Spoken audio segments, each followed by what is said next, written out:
రాష్ట్రానికి ప్రయోజనాలు చేకూరాలంటే నూతన దంపతులు వేగంగా పిల్లలు కనాలంటూ కేంద్రం రచించిన నియోజకవర్గాల పునర్విభజన ఉద్దేశించి తమిళనాడు సీఎం స్టాలిన్ వ్యంగ్య వ్యాఖ్యలు చేశారు.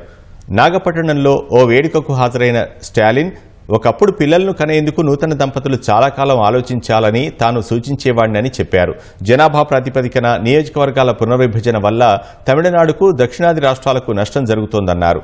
పార్లమెంట్లో దక్షిణాది రాష్ట్రాలకు తమ గళాన్ని వినిపించేంత ప్రాతినిధ్యం ఉండదని హెచ్చరించారు.